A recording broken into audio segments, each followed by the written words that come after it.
ladies and gentlemen, thank you very much. And I'd like to introduce you, welcome you all rather to our Walkley Masterclass with Alison Sandy on freedom of information. This is the second in our series. The first one was with John Bergen on Google tools, Google News tools, Google research tools. It was an extraordinary presentation, and I'm sure Alison's will be just as good. Just as a reminder, that one is still online, and you can find the details on the school's website. And we'll record this one, but I'm also very pleased to see that we've got a fairly decent group of people who've shown up, and please feel free to post your questions in the chat box. I'll keep an eye on those, and we'll get to the questions at the end of the session. Alison is an extraordinary practitioner, someone who has had a tremendous amount of experience with freedom of information. She's perhaps, I think, arguably one of the most experienced and accomplished FOI editors that this country has. She's a multi-award-winning journalist who's been working on freedom of information applications since she began her career 20 years ago. She joined the Seven Network in 2014 and became the nation's first female FOI editor. Last year, she lodged almost 800 applications across the country, so she comes with tremendous amount of experience, and I'm sure we're all looking forward to getting the benefit of that. Alison, I might hand it over to you to fill in some of the background on your experience, on how you got here, and take this session away. So Alison, thanks again for joining us, and over to you. Hi, everyone. Thank you so much for joining me in freedom of information. People often ask me a little bit about it when they meet me, because it's not a well-known term. In journalistic circles, it becomes an essential tool, or I've found it's become an essential tool. And I really urge anyone who hasn't made an application after this to even just trial one, or hopefully I can assist you with that. And I will, upon request at the end of this, I'll have my email, and if anyone wants a pro forma, an example of an FOI, or as in Queensland's case, right to information application, I'm happy to share that with them. Now, I do have a slideshow, so I might get that started, which will prompt me in everything that I need to talk about. So I have got some things here. First of all, I just thought I'd tell you how I got here.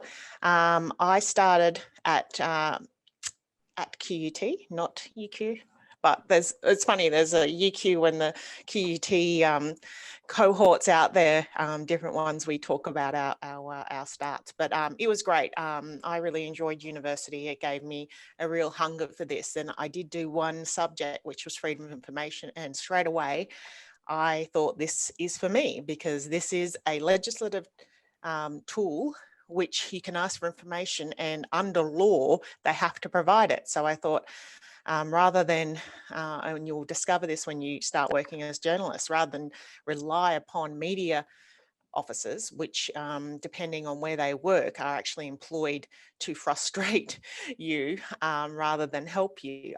There we go. Excellent.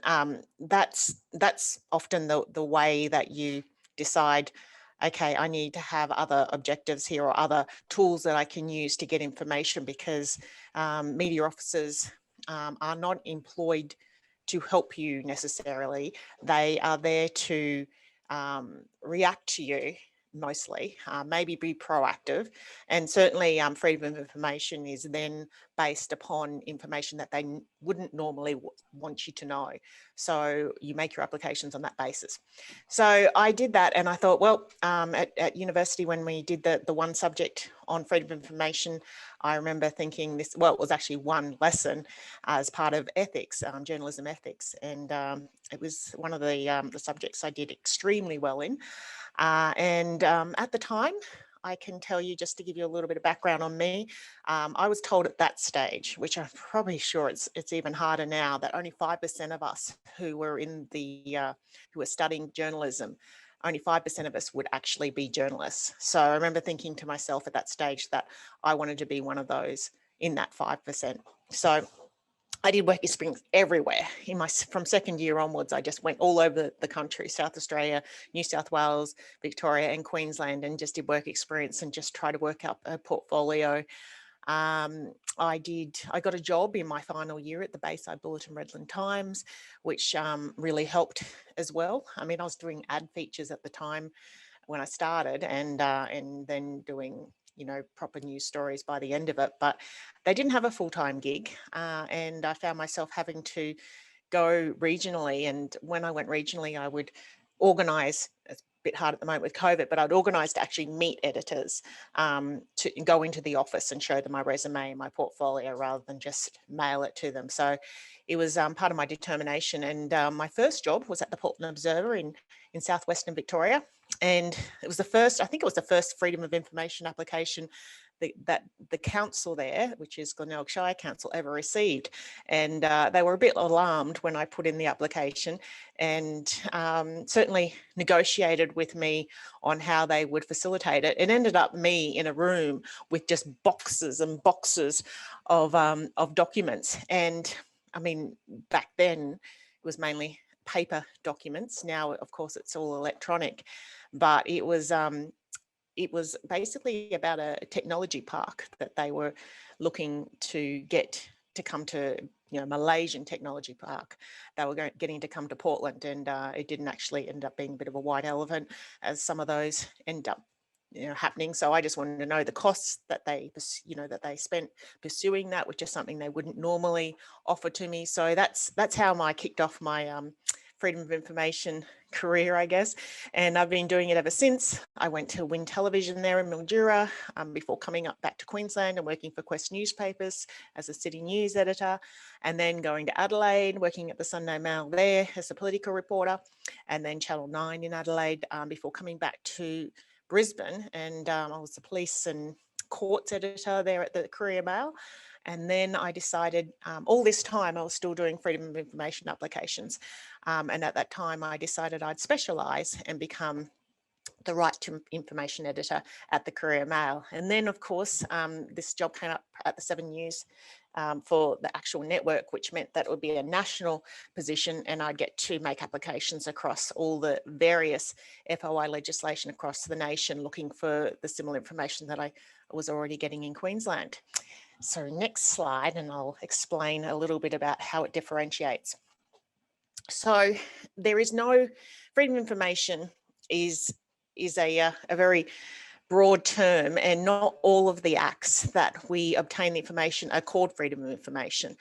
So there are different Freedom of Information Acts, the legislation in all the different states and territories, and federally in Australia. So the federal act is the Freedom of Information Act, and that it started in 1982. There's no application fee, so that's one of the big advantages. That hasn't always been the case. That's only just probably the last 10 years that's changed and is free to make. So that is one of the big advantages of that act, is not having an application fee. In WA, it's the Freedom of Information Act as well, 1992 that originated. It has a $30 fee. I have to update this because I realise that some of these costs are slightly out, but New South Wales is still $30. That's the Government Information and Privacy Act. That came in 2009. Queensland, the Right to Information Act, also 2009, and that's now $52.60, I think. So sorry about that. I have to, I've omitted to do that. I meant to. And Victoria, the Freedom of Information Act, 1982, that's $29.60. That's still the case. And in South Australia, Freedom of Information Act, 1991, I think it's $38.20 now. So it's gone slightly up. Now the dates that the acts came in pretty much indicate how robust they are. So Victoria and the Federal Act are probably the worst. Well, Victoria definitely is the worst. The Federal Act is slightly better. Not having an application fee helps that. And they're, 1982, and you think, well, a lot has changed since 1982.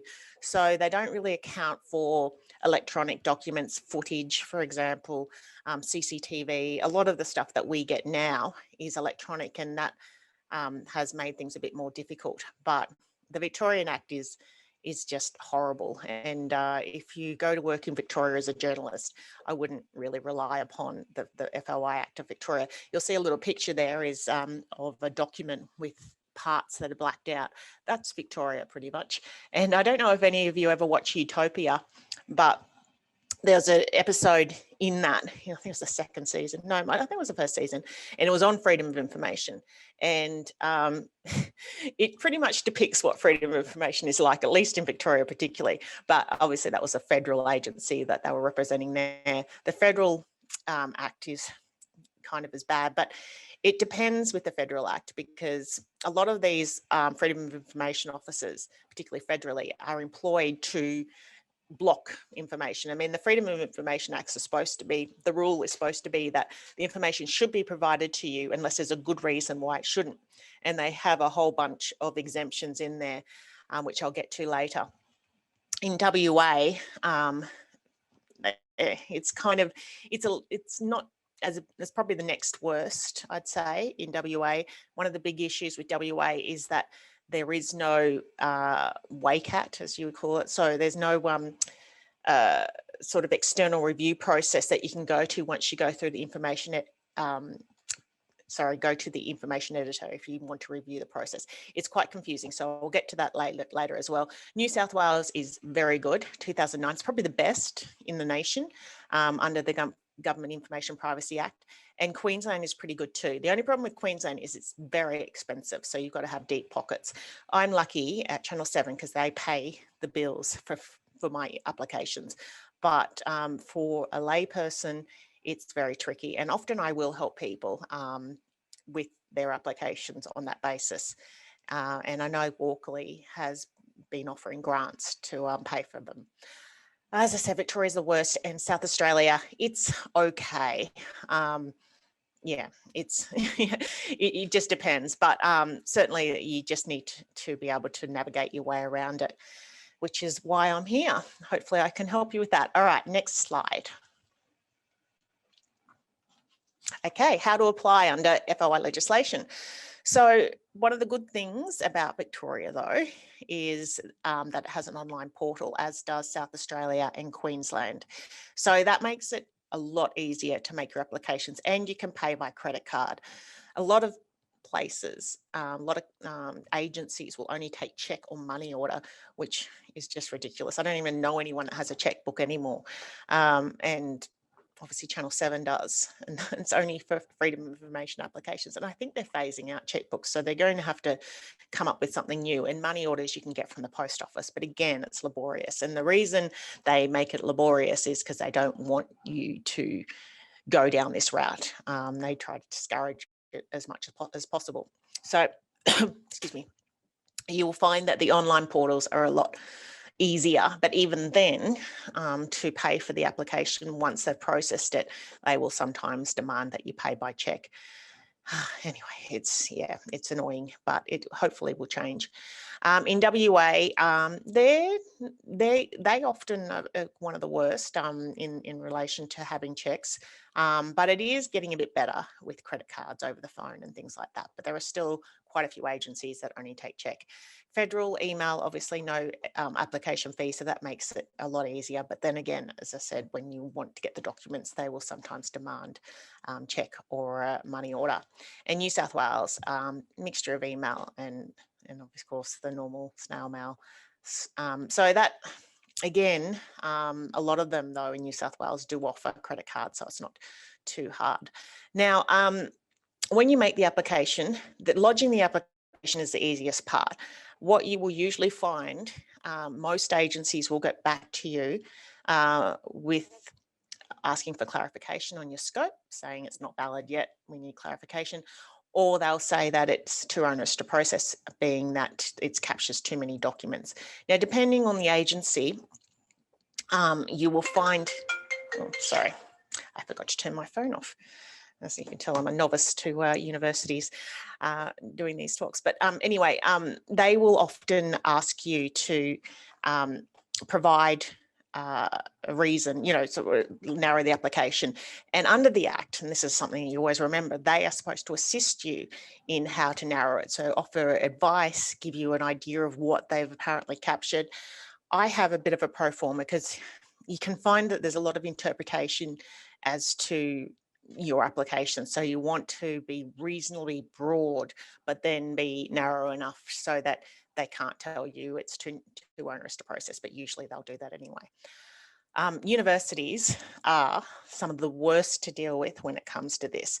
I think it's almost like a sport for some of them, particularly in Victoria, where they will just, they'll always say it's too onerous to process. And they seem to apply it so broadly, no matter how specific you are, that you need to go through external review in almost every case, and then several times.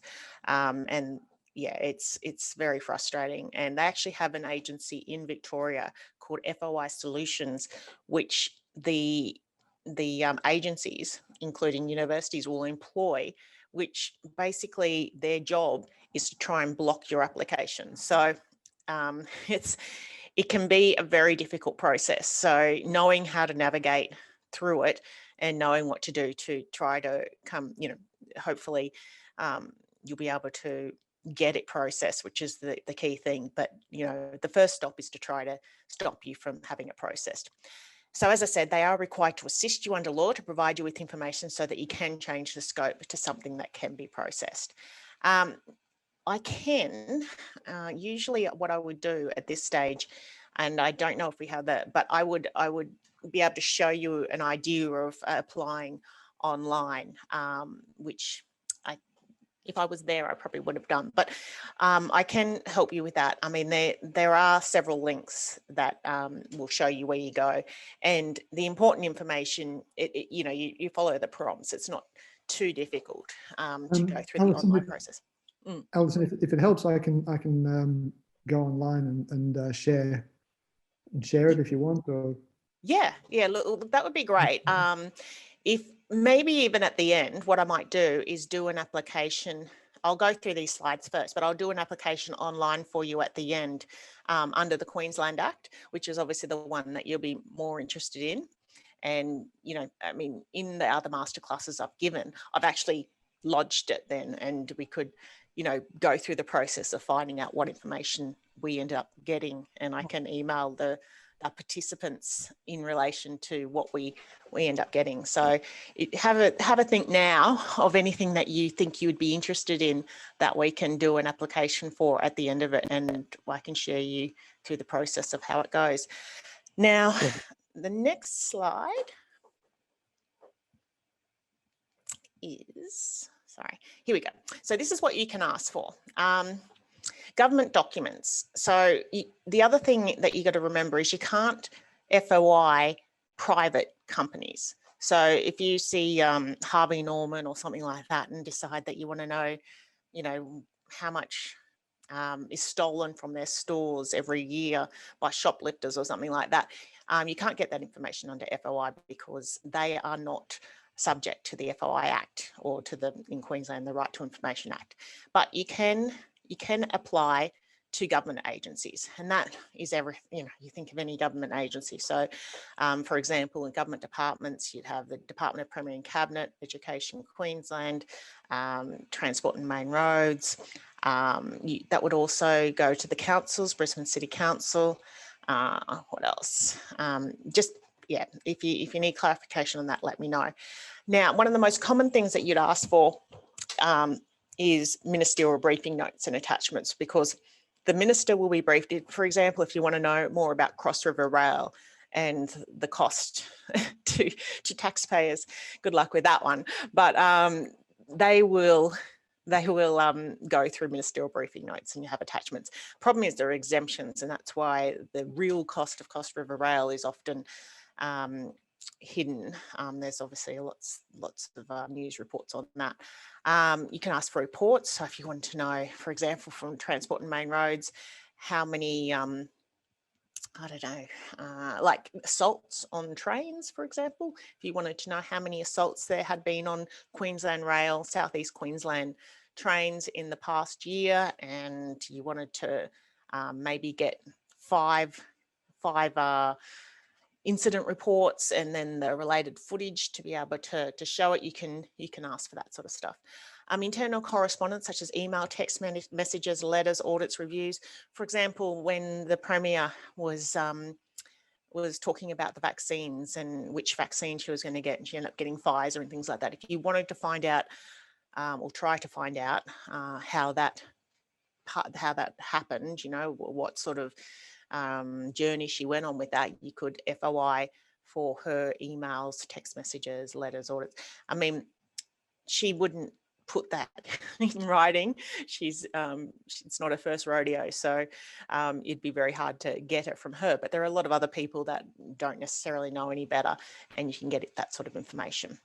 Your own personal information, obviously, you can also get that through information privacy, which costs you nothing.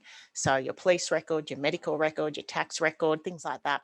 If you want to get that information, that should cost you absolutely nothing because you can get it through information privacy. But if you want to know information about you or discussions that, don't necessarily involve you, you might have to go still through, but it still relates to you, you'd still have to go through FOI. AV material, so I said photos, CCTV, body-worn camera, dash cam, taser cam. So they're all considered documents. And as a result, that would be captured because even though a lot of this didn't actually exist when the Information Acts were created, the FOI Acts, particularly in 1982, they just have kind of made that determination that would be captured. But the problem is with Victoria, because they didn't have that, there's a lot of exemptions they can use to block that. Whereas in Queensland and New South Wales, it's much easier to get that sort of stuff because by that stage technology had been introduced and they did allow for, that information to be counted. Things you can't get other people's personal information. So if we wanted to know like the names of all the different COVID offenders, the ones that had broken quarantine or things like that, we can't get that. We can get the numbers, we can get the fines that are given, like the amount of fines and how much, but we can't get who they are. And if we want to know, I don't know, unless they're public figures, for example, if we wanted to know how much taxpayers spent on a visit by royal members of the royal family, we could find that sort of stuff out because they're public figures. But yeah, it just depends. There's always, different information. We can include, for example, if we're getting ministerial briefing notes and it's been signed by a senior public servant, it's from that their names would still be included because, or publicly elected figures, because they're unless they're not acting in their official working capacity. So if we want to know how much they spend on their own credit cards that they have, the taxpayer funded credit cards, and we could find that out, but we couldn't find out, about information that just was, talking about taking leave or something like that. We couldn't capture that because that's personal information, as well as their phone numbers, addresses, that sort of stuff. All right, next slide. Okay, so exemptions that you're likely to encounter, and there are vast many of them, and some of them are subject to the public interest test and some of them aren't. So personal privacy of individuals, like I said, that, for example, if you get footage of somebody, their faces need to be blurred. And some of the issues come down to the fact that agencies will say, well, they don't have the technology to blur the faces, so they can't release it to you.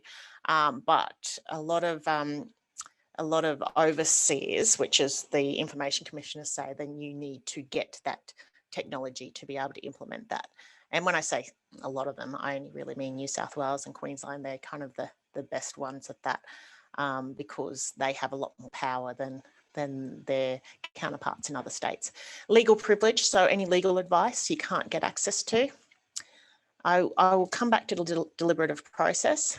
Confidential communications, Yeah, it depends with that sort of stuff. So they may say it's confidential, but unless it really has confidentiality provisions, for example, they signed a confidentiality agreement or something like that, that wouldn't be, they wouldn't be able to use that. But a lot of them, for example, I used to ask for weapons on planes for a long time, and the AFP, I used to get that information through the AFP or through the Department of Infrastructure.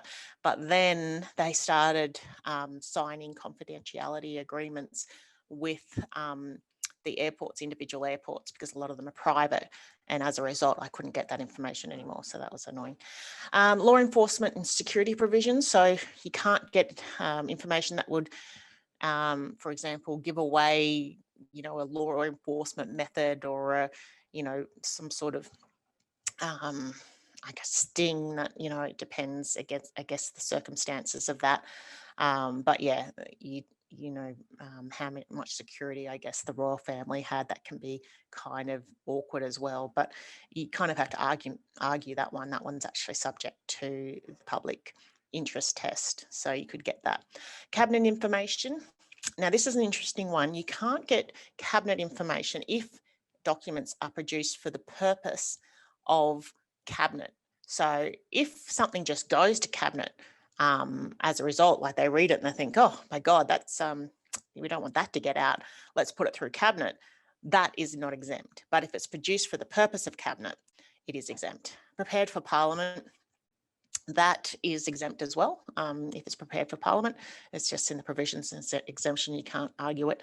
Information given in confidence, again, that's really got to be, that's kind of more subject to the public interest test. For example, if there was someone was sexually assaulted at a university, that's one of the ones that I always ask for. If somebody's given that information on the provision that it wouldn't be released under freedom of information, then it's not available, but it would be de-identified anyway. So it really comes down to the public interest test there. Will adversely impact interstate, international, interdepartmental, interagency relations.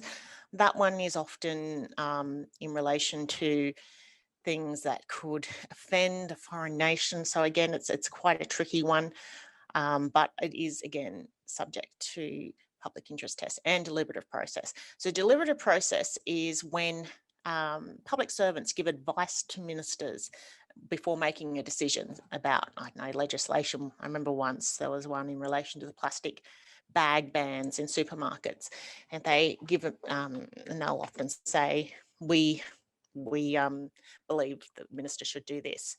A lot of ministers hate that getting out, particularly if they've gone against what their advice has been. So they will argue that it should be blocked because of the deliberative process and that we shouldn't be given that sort of information away. But again, it's subject to the public interest test. So people can, you know, it's in our interest, it's in the public interest to know what advice ministers get before they make a decision, so that we know they're making the decision for us, to benefit us. So we can usually argue about that. There was a big controversy back, maybe about 10 years, no, probably, yeah, more than 10 years probably, where the federal government wanted to block deliberative process altogether. And we made a big song and dance about it and got that stopped. And then again, when Campbell Newman was in, when he was Premier, he also tried to block deliberative process at one stage. And through the Courier Mail, we made a big song and dance about it, and that was stopped because, yeah, it's anti-democratic, and you know, you should. And sometimes that deliberative process might be blocked if they've got a good reason to block it, but it's not just a clean exemption. It's got to be subject to the public interest test. So there's some of the but the most likely one, the exemption you're likely to encounter, is that they'll say it's too onerous to process, or they don't understand what you're asking for. But really it's the too onerous to process, which is the big thing, that it's too big.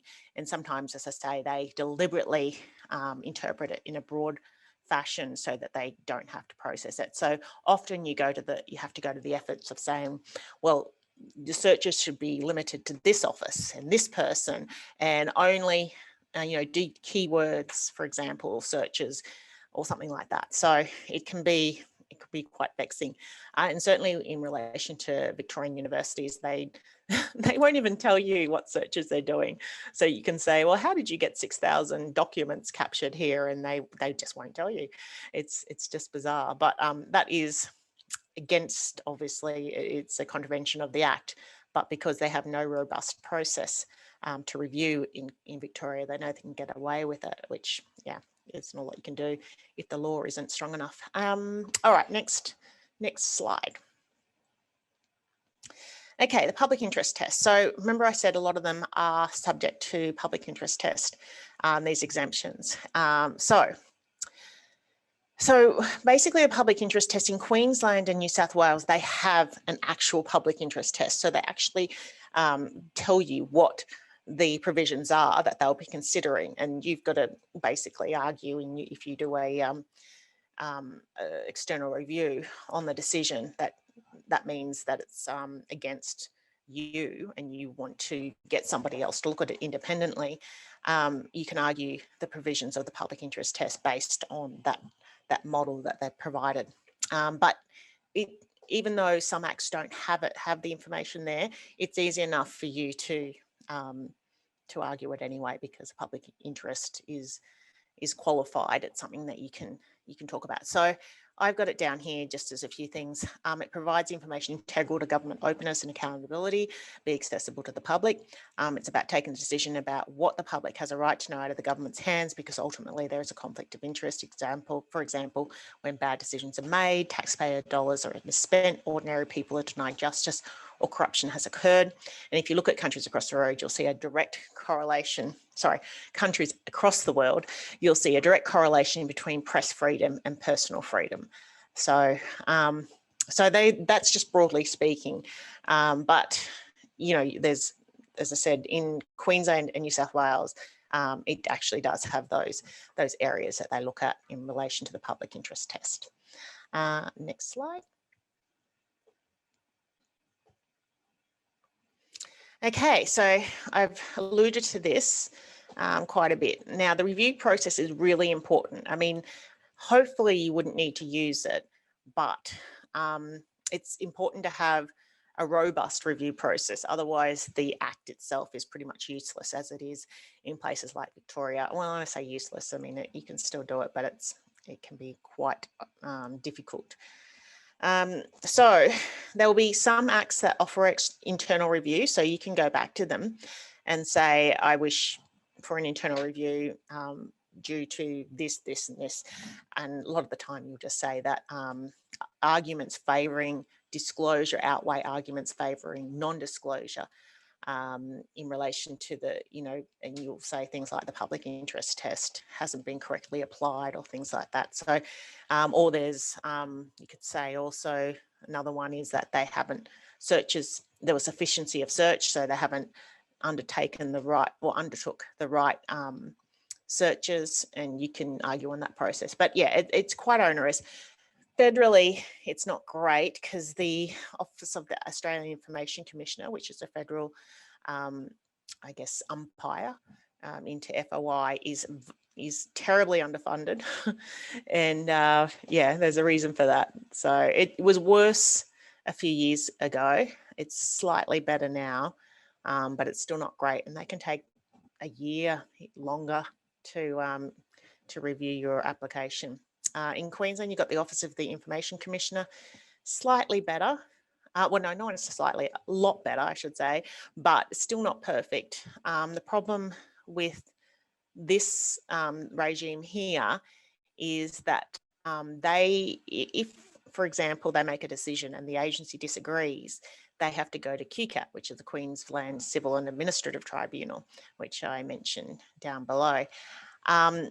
They then have to represent themselves in QCAT, which takes a lot of resources, and that takes resources away from having to review other decisions, etc. So it's a long time with applications there. Still, though, they have a lot more power than the Federal Commissioner, and certainly a hell of a lot more than OVIC, which is the Victorian FOI Commissioner, which is horrible. That he has absolutely no power at all. He's like a toothless tiger. I mean, he has some obviously, but it's difficult. New South Wales has the best review process. It's with the Information and Privacy Commissioner. They're very good because they make a decision and say yay or nay, you should get the documents. And they'll say that at the end of it, the agency has to make a new decision, or recommends they make a new decision, or the agency isn't there's no recommendation. And then the agency, if it disagrees, has to go to NCAT, which is the equivalent, so the New South Wales Civil and Administrative Tribunal. So WA, as I said, the problem with WA is they don't have one of these. So you have to go to the Supreme Court, which means you have to be a barrister or employ a barrister. So it's again ridiculous. Used to have, well, you have the Ombudsman in SA who makes a decision on your behalf, and then you go to the South Australia Civil and Administrative Tribunal. And again, you represent, as opposed to the Ombudsman can make a decision and they don't, that they've made their decision, they don't have to defend it. So that's, I've done that a lot.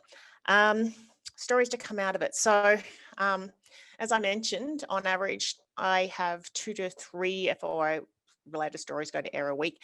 That's fewer than that when COVID and the Olympics is happening.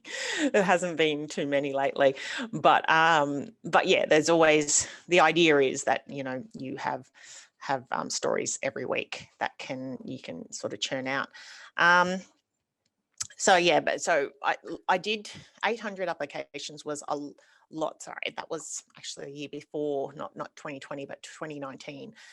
When I did that, 500 is kind of on average.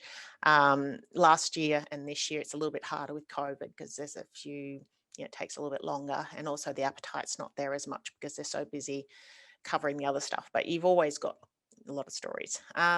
So quick hits, crime trends, laser arrests. So that's like when people point their lasers at the sky and cause problems with aircraft. For example, that's one. Taser cam, you know, you can get really good footage from tasers and you know how they're used and some of the circumstances.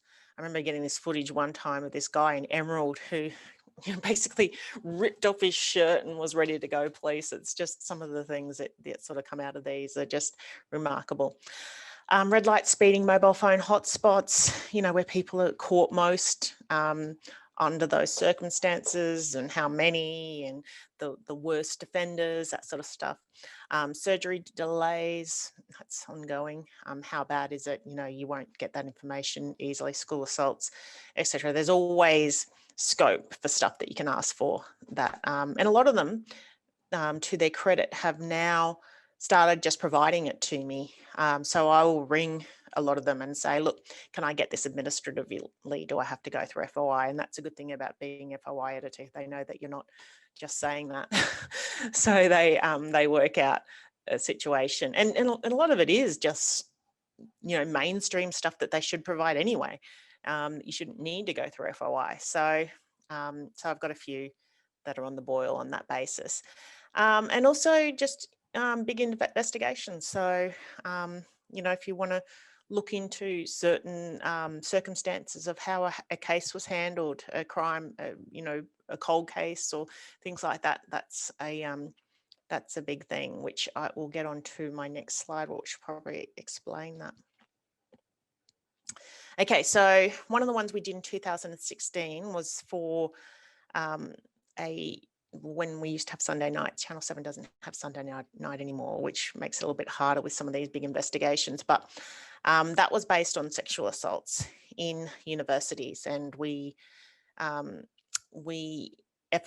all 39 universities in Australia on that, and had varying results. But on the back of that, there was a Royal Commission, and they now have a compulsory survey they have to undertake. But they universities, as I said, don't like, they're very risk averse, I should say, and they don't like any negative information getting out. So they will make it difficult. And a lot of, I've noticed, because I've repeated this one this year. So it's like 5 years after the fact, and a lot of universities are much worse at providing information than they were last time. So it's an interesting one. And on the back of Grace Tame's experience, Australian of the Year, and you know, we've had a lot with sexual misconduct in federal parliament. So it's such an important topic, and it's kind of scandalous that agencies try to make it so difficult for that information. I'm not talking about personal information, names or people, although people will personally speak out, and if they want to, that's great, but just about how it's handled. And you'll find that in a lot of cases, the people that are accused will keep on going. And that's, I did another investigation to the public service just this year. And the problem is it's the whistleblowers, the victims, who have to move on, not the perpetrators in a lot of those cases. In most of those cases, actually, it's just incredible. So it's such a frightening issue that you kind of need to keep on about, I suppose, particularly you know, universities as a public service, people where a lot of people are affected. And it's something that's I'm quite passionate about. And I worked with Nina Fennell, who ended up doing that whole Let Us Speak campaign after this one, and you know, got a whole bunch of laws change, and was also the one who revealed everything about Grace Tame and what had happened to her.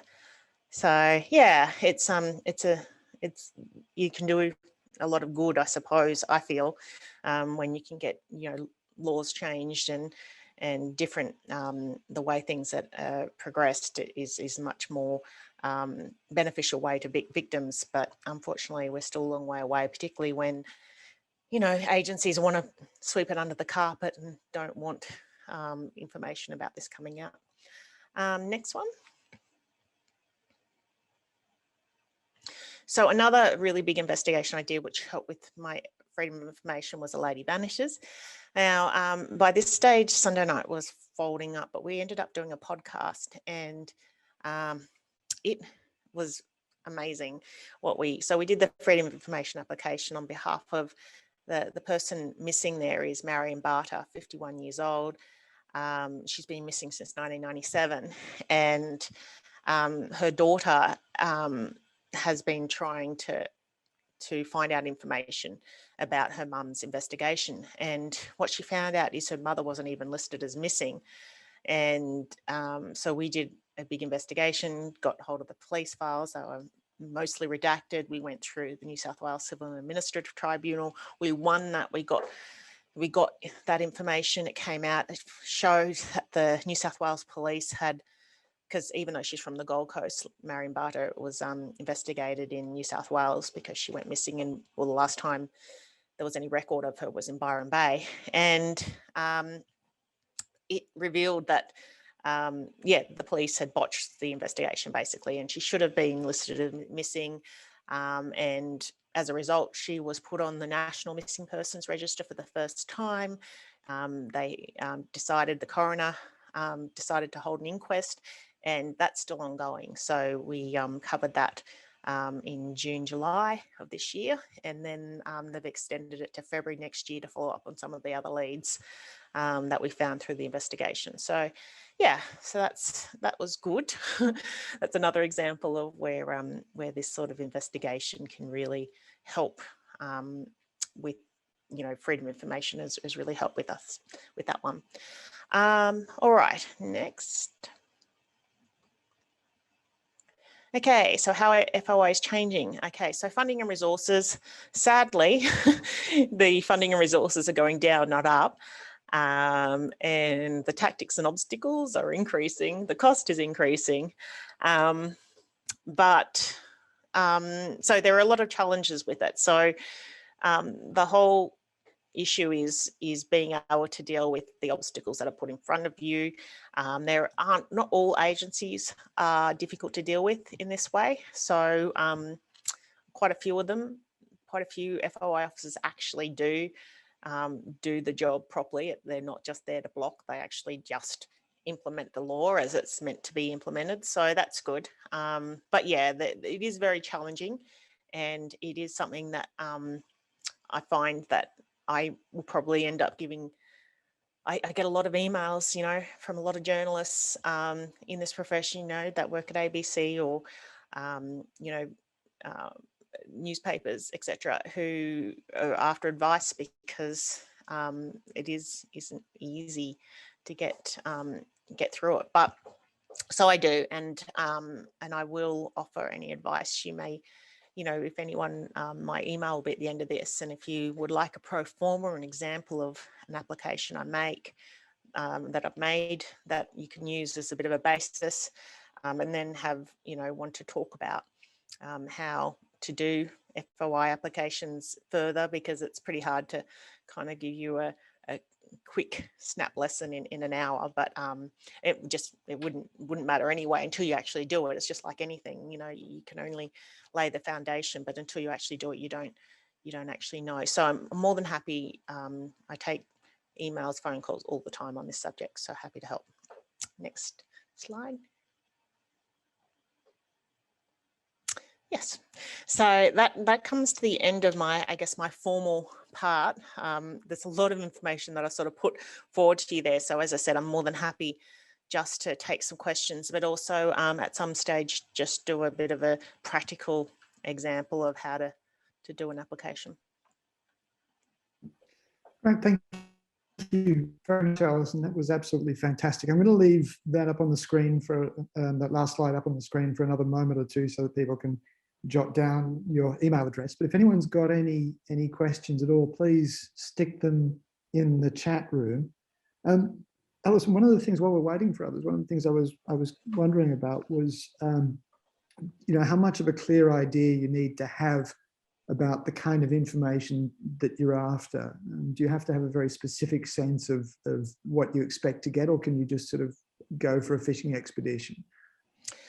We can do the latter. I mean, what I try to do is have a bit of an idea of what I would want, but then the type of documents that actually capture it might be a bit different. So if the information is held electronically, most FOI acts, and I'll just call them FOI just to save explaining it, will say that if the information is available electronically, then they have to produce a document with that information. So it doesn't actually have to exist already, but the information has to exist.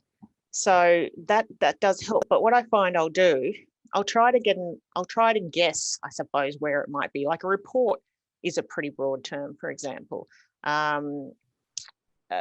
Ministerial briefing notes, attachments, they're all, you know, correspondence is very broad, so usually you have to limit it to certain people. But I'll often say the sort of information I want to capture or expect to capture is this, and then that kind of gives them a bit of an idea. So you have to, under the Freedom of Information Act, you have to ask for documents. You can't ask for information. It has to be documents. So you say information in documents and, you know, relating to this, and then say specifically I'm seeking or I would expect to capture this, and then that kind of clarifies it. Because yeah, I was going to say documents implies physical documents, written documents, rather than things like video recordings or webcams, that kind of thing that you're mentioning earlier, doesn't it? Does that? Yeah, then you have to. Yeah, that is correct. So you ask for documents, but then you specifically list the type of documents. So documents I'm specifically looking for are reports, as and or ministerial briefing notes. AV material is how it kind of covers it, including, and then correspondence, including emails. So unless you actually list the type of documents, they won't. They can either broadly interpret it, or they can just say that I'm not looking for anything except for the ones you list. So it just depends who you're dealing with and how they want to approach it. But yeah, it's important to list the type of documents and then say those electronic documents, and then also say that this is what you want to capture. I've got a question here from John Harrison, who's saying that the AAT Deputy President rules on the FOI access to National Cabinet at 2:45 today. That's in less than an hour, by the looks of things, brought by Rex Patrick. Have you got any prediction on this, given the AAT's track record? No, I actually don't. It can go either way. I mean, you find that when I've gone to I haven't gone to the AAT, I have to say. I have been to NCAT and QCAT and VCAT and SACAT, but it depends often on the person that's hearing it in what decision they'll make. So it's hard to predict unless you know the person that's dealing with it and seeing how they do it. So for example, if I go to NCAT, and I've been there a few times and successfully so, I will be particularly excited if it's some of the couple that I know that are very good. But NCAT's pretty good anyway. The AAT, it can go either way. It's a tricky one. VCAT's horrible. All the senior members that I've dealt with there, because of the act itself, I guess, aren't very. It's not worth going to VCAT. SACAT's okay.